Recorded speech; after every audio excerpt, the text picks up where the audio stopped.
बस आपको आगे आना पड़ेगा। हाँ बस हाँ ठीक है ठीक। लाइव है।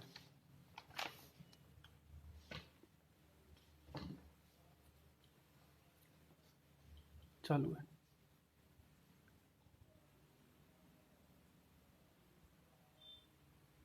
सभी दोस्तों को मेरे से जुड़ने के लिए आपको बहुत बहुत धन्यवाद, बहुत बहुत नमस्कार।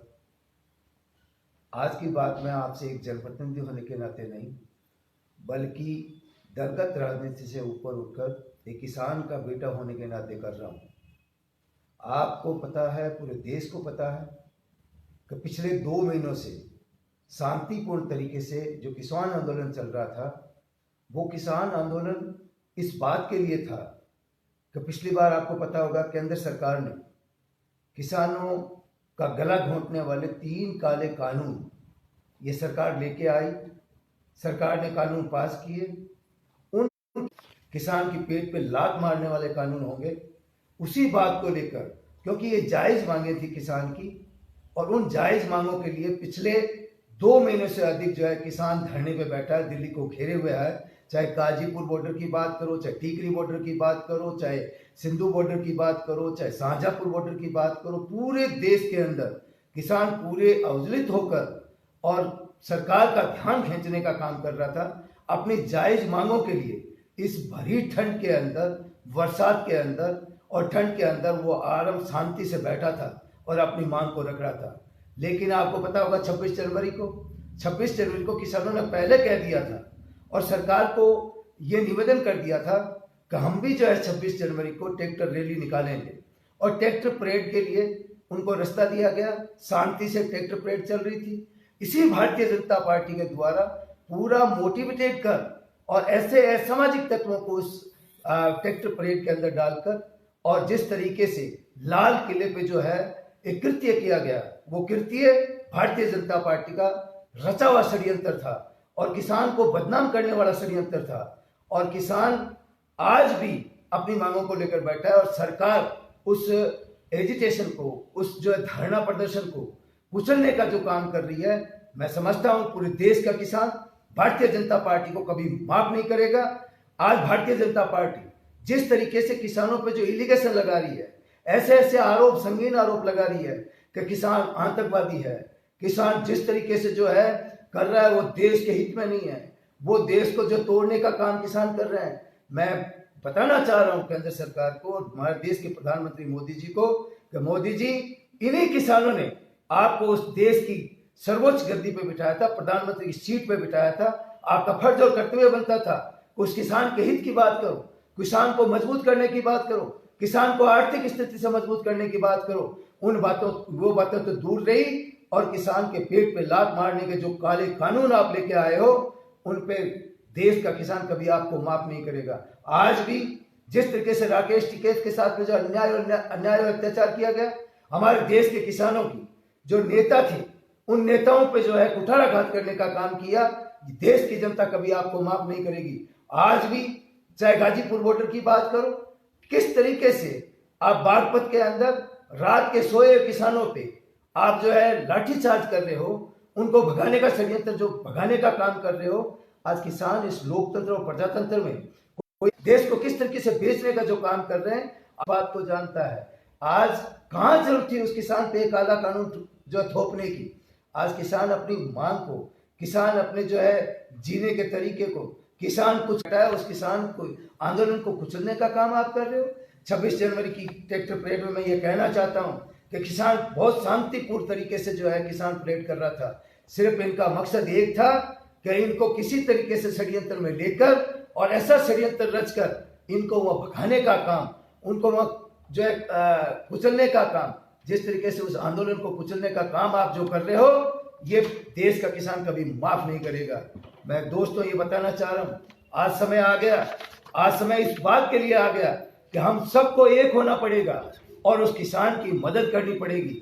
यदि हम सब किसान की मदद करेंगे तभी हमारे देश का किसान बच सकेगा, क्योंकि किसान जो पूरे देश और दुनिया का अन्नदाता कहा जाता है, वो अन्न पैदा करके सर्दी में, गर्मी में, बरसात में, अंधड़ में, तूफान में किस तरीके से वो जो अन्न पैदा करता है और पूरे देश और दुनिया का जो है पेट पालता है, उस किसान के पेट को कुचलने का जिस तरीके से आप षड्यंत्र रच रहे हो, मोदी जी देश का किसान कभी माफ नहीं करेगा। मैं दोबारा सभी साथियों को कहना चाहता हूं कि आज वक्त आ गया है उस किसान की मदद करने का, आज वक्त आ गया है उस किसान के साथ देने का। तो हमें सबको एकजुट होकर उस पूरे देश के किसान की मदद करनी चाहिए। यदि देश का किसान बचेगा तभी हमारा देश जो है विकास की ऊंचाइयों पर जाएगा। आज आपको पता होगा कि कांग्रेस पार्टी ने पूरे देश के अंदर हरित क्रांति लाने का काम किया। उसी हरित क्रांति की वजह से हमारा देश जो है अन्न में जो है पूर्ति करने लगा है, पूरे दुनिया का पेट पालने लगा है। हम आज अनाज एक्सपोर्ट करते हैं। आज किस तरीके से उस किसान को कुचलने का काम जिस तरीके से आप षड्यंत्र रचा है, ये देश का किसान कभी माफ नहीं करेगा। मैं सभी किसान भाइयों से, सभी देशवासियों से, सभी हमारे यूथ साथियों से ये निवेदन करना चाहूंगा कि आप भी जो गांव के उस ग्रामीण के चौपाल में बैठकर और इस पे विचार करें, उस पर चिंतन करें, किस तरीके से हमारे देश के किसान की मदद करनी है, किस तरीके से हमारे देश को बचाना है। इस बात का प्रण लेकर हम जो खड़े हो जाओ और इस देश के किसान के कंधे से कंधा मिला के उस किसान को साथ दो। और केंद्र सरकार ने जिस तरीके से 3 काले कानून जो किसान को मारने के जो काले कानून लेके आए, उन पे केंद्र सरकार को मजबूर कर दो साथियों कि केंद्र सरकार मजबूर होकर उन तीनों काले कानून जो है वापस ले, तभी जो है किसान जिंदा रह सकता है। तभी ये जो धरना प्रदर्शन किसान सड़कों पे बैठा है, तब उसी बात को लेकर जो बैठा है उसी बात पे जो है वापस उठ सकता है। जब तीनों काले कानून जो है सरकार वापस लेगी, तब तक किसान काले कानून वापस नहीं लोगे, तब तक किसान जो है उस सड़कों से उठेगा नहीं। तो साथियों, आज जरूरत है, मैं ये निवेदन करना चाहता हूँ, मैं एक किसान का बेटा हूँ, उस गांव ग्रामीण चौपाल खेत और खलिहान का बेटा हूँ। इसलिए हम सबका ये फर्ज बनता है कि आज देश का किसान उस मुसीबत की घड़ी में जो सड़कों पे बैठा है, आज उसके सामने एक बहुत बड़ा जो है एक अंधेरा छाया हुआ है। उस अंधेरे को खत्म करने के लिए हम किसान के साथ कंधे से कंधा मिला के जो हमें साथ देना है। इसीलिए मैं आपको साथियों में आपके साथ में लाइव आया हूँ। इसी बात को लेकर मैं वापस दोबारा निवेदन करना चाहता हूँ कि किसान जिस तरीके से जो बैठा है और किसान के सामने जो दिक्कत और समस्या है, उसके साथ में हमें रहना है। जल्दी से जल्दी उस दिक्कत और समस्याओं के निवारण के लिए हमें केंद्र सरकार को झुकाने की जरूरत है, केंद्र सरकार को मजबूर करने की जरूरत है। किस तरीके से आज गाजीपुर बॉर्डर पे रात को पूरी रात जो है उन किसानों पे लाठी से कुचलना, उन किसानों को अंधेरे में रखकर वहां कुचल कर इस आंदोलन को खत्म करना, कितना बड़ा षड्यंत्र जो है इस भारतीय जनता पार्टी ने रचा है। और लाल किले पे आपने देखा होगा, सारे मीडिया वाले बता रहे थे, वैसे कई मीडिया तो इनके खरीदे हुए हैं। इन्हीं के आदमियों के द्वारा जो कृत्य रचा गया, एक षड्यंत्र रचा गया, उसमें दोस्तों हमें समझने की जरूरत है और उस किसान की मदद करने की जरूरत है। यदि देश का किसान नहीं बचेगा तो पूरे देश और दुनिया नहीं बचेगी। इसलिए साथियों, आज इस घड़ी के अंदर हम सबका फर्ज और कर्तव्य बनता है उस देश के किसान, उस देश और दुनिया के अन्नदाता की मदद के लिए हम पूरी मेहनत और कोशिश करके एकता और संगठन के साथ में उस किसान की मदद में जुट जाएं। और सभी, चाहे यूथ हो, चाहे हमारा गांव का ग्रामीण और ठेठ ढाणी के अंदर बैठा हुआ, चाहे हमारा खेतियारी मजदूर हो, चाहे हमारा किसान हो, हम सबको एक होकर एक अच्छे सोच और विचार के साथ में, एक सकारात्मक सोच के साथ में हमें पूरे मजबूती से इस लड़ाई को लड़ना है और केंद्र सरकार को झुकाकर इन तीनों काले कानून वापस जो है सरकार ले, इसमें सरकार को मजबूर करने की जरूरत है। साथियों, आपको बहुत बहुत धन्यवाद। आपने जो जिस तरीके से मदद भी की है, क्योंकि आज लाखों की तादाद में आपने देखा होगा ट्रैक्टर परेड के अंदर 4 लाख से ऊपर ट्रैक्टर उस परेड के अंदर शामिल हुए थे और लाखों की तादाद में हमारे किसान भाई रात और दिन उस एजिटेशन में, उस आंदोलन में, उस सरकार को झुकाने में लगे हुए हैं। इसलिए हम सबका ये फर्ज बनता है और एक बहुत बड़ा कर्तव्य अपना बनता है कि आज किसानों की मदद अपन नहीं करेंगे तो कौन करेगा। हम खेत और खलिहान के सपूत हैं, हम उस किसान के परिवार के सदस्य हैं, उस किसान के बेटे हैं। इसलिए हम सबका फर्ज बनता है कि आज इस दुख की घड़ी के अंदर किसान की आंखों में आंसू पहुंचते हुए उनकी मदद करने की जरूरत है। किस तरीके से आपने देखा होगा रात को राकेश टिकैत किसानों के लिए लड़ाई लड़ रहे हैं। हमारे किसान जितने भी जो संगठन हैं, उनके नेता पूरे देश के किसान के लिए लड़ाई लड़ रहा है। आज उस राकेश टिकैत की आंखों में जिस तरीके से आंसू बह रहे थे, उन आंखों के आंसुओं के मोल किस तरीके से हमें समझना है। उन आंखों के आंसुओं के मोल उस देश के किसान को देने की जरूरत है। आज किसान की फसल का उचित मूल्य साथियों उस किसान को नहीं मिल रहा है, और इन तीनों बिल जो है लागू हो गए तो देश का किसान बचेगा नहीं। इन 3 काले कानून के बारे में मैं आपको बताना चाह रहा हूँ। ये 3 काले कानून, पहला जो बिल था वो बिल था एसेंशियल कमोडिटी का। जो पहले ही बिल था उसमें इन्होंने जो एसेंशियल जो वस्तुएं थी, जो चीजें थी, उनको फ्री कर दिया, स्टॉक सीमा घटा दी, काला बाजारी को बढ़ावा देने का काम जो उन्होंने किया उस बिल के अंदर संशोधन करके, और 2 बिल जो है ये नए लेके आए। कहाँ जरूरत थी उन बिलों की? क्योंकि ये सिर्फ 10 कॉर्पोरेट घराने जो देश के हैं उनको मदद करने के लिए, उनको कॉर्पोरेट घरानों को बढ़ावा देने के लिए यही 2 जो काले दो बिल जो नए लेके आए। उन बिलों के अंदर साथियों क्या है पता है? आपने उस बिलों को पढ़ा होगा, नहीं पढ़ा तो मैं आपको बताना चाह रहा हूँ कि दूसरा बिल जो ये नया लेके आए वो फार्मिंग, जो फार्मर कॉन्ट्रैक्ट फार्मिंग का, उसमें आप सीधा बोलो कि एग्रीकल्चर कॉन्ट्रैक्ट का। यदि किसान उन 10 कॉर्पोरेट घरानों, यही 10 कॉर्पोरेट घराने पूरे देश के किसानों के साथ में एग्रीकल्चर कॉन्ट्रैक्ट करेंगे, ये कॉन्ट्रैक्ट फार्मिंग का किस तरीके उनको लाने की कहाँ जरूरत थी? आज किसान के पास में जमीन नहीं, आज किसान को असली खाद और बीज अपन दे नहीं सकते, किसान को बिजली और सिंचाई का पानी पूरा नहीं दे सकते। ये सारी की सारी जिम्मेदारी केंद्र सरकार की थी, लेकिन केंद्र सरकार उन किसानों को मारने में लगी हुई है, उन किसानों को धकेलने में, दबोचने में लगी हुई है, उन किसानों की जमीनें खोज कर, उन किसानों से जमीनें छीन कर उन्हीं देश के बड़े बड़े कॉर्पोरेट घरानों को देना चाहती है। इस तरीके का षड्यंत्र इन बिलों के अंदर है। तो मैं बताना चाह रहा था कॉन्ट्रैक्ट फार्मिंग का, उस बिल के अंदर क्या होगा आपको साथियों पता है? उस बिल के अंदर बड़े बड़े कॉर्पोरेट घराने उस किसान से एग्रीमेंट करेंगे, एग्रीकल्चर एग्रीमेंट करेंगे, कॉन्ट्रैक्ट फार्मिंग करेंगे, और उस एग्रीकल्चर कॉन्ट्रैक्ट फार्मिंग के अंदर सीधा का सीधा यह है कि उन जमीनों को हड़पने के अलावा कोई कुछ इसमें जो है बिल के अंदर नहीं है।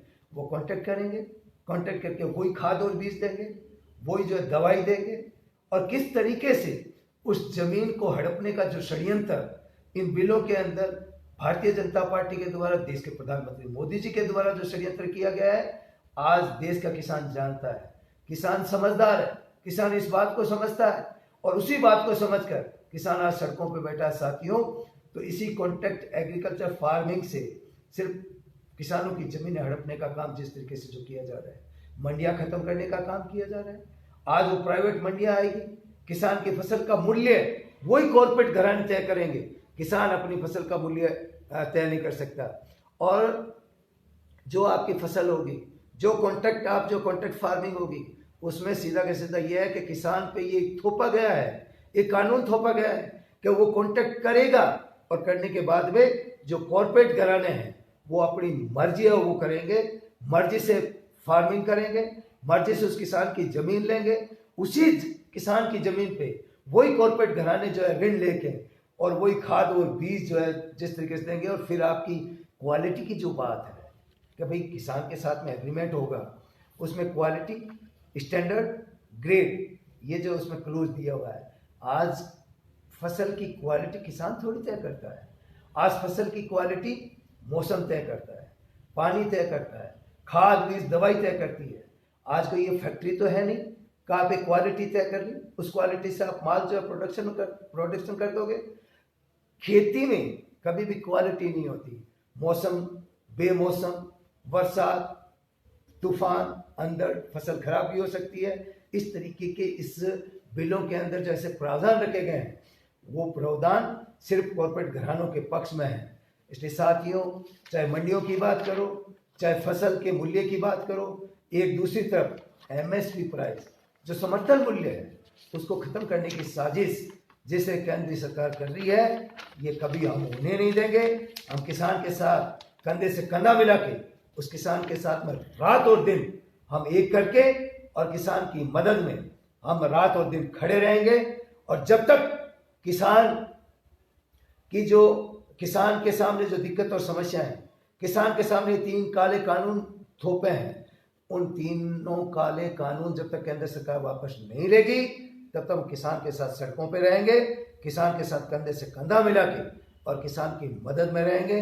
मैं कहना चाहता हूं, जितने भी किसान संगठन के नेता हैं, जितने भी किसान संगठन है, उनको हम कहना चाहते हैं कि कांग्रेस पार्टी आपके साथ में है। कांग्रेस पार्टी हर उस दुख घड़ी के अंदर पूरे देश के किसान के साथ में कंधा से कंधा मिला के चलेगी और उनके साथ में दुख और सुख में कांग्रेस पार्टी उस किसान संगठनों के साथ में रहेगी और किसानों की मदद में रात और दिन हम एक करेंगे। किसान की मजबूती के लिए हम सब एक होकर और किसानों के साथ में रहकर किसानों को बचाने का हम काम करेंगे, किसान को मजबूत करने का काम करेंगे, किसान को आर्थिक स्थिति से सुदृढ़ करने का काम करेंगे। तभी हमारा देश आगे बढ़ सकता है, तभी हमारा अन्नदाता बच सकता है, तभी हमारा देश उन विकास की ऊंचाइयों पर जा सकता है। मैं सभी साथियों को दोबारा बहुत धन्यवाद देते हुए मैं यही निवेदन करना चाहता हूँ कि इस किसान के दुख की घड़ी में हम सब एक होकर किसान की मदद करें और किसान की हम मदद करेंगे तभी हम बचेंगे, क्योंकि हम भी लोग किसान के जाए जन्म में हैं, उस खेत और खलिहान के सपूत हैं। इसलिए हम सबका फर्ज और कर्तव्य बनता है कि इस दुख की घड़ी में हम किसान संगठनों को, हम उस किसान की मदद के लिए रात और दिन एक करके एकता और संगठन से मजबूत तरीके से उस किसान के साथ में खड़े रहेंगे और इस देश की सरकार को, इस केंद्र की सरकार को, इस देश के प्रधानमंत्री मोदी जी को हम झुकाकर किसान के हित के अंदर काम करेंगे। इन्हीं शब्दों के साथ में मैं सभी हमारे साथियों को, सभी कार्यकर्ताओं को, सभी मेरे मित्रों को बहुत ही हृदय तल की गहराइयों से उनका बहुत बहुत धन्यवाद अर्पित करता हूं। उनको धन्यवाद देता हूं कि आने वाले समय के अंदर हम सबको एक होकर इस देश को बचाना है, इस देश के किसान को बचाना है और देश के यूथ को मजबूती से आगे बढ़ाकर उनको रोजगार की तरह अग्रसर करना है। इन्हीं बात को लेकर आप सब दोस्तों को, मित्रों को बहुत बहुत धन्यवाद। जय हिंद।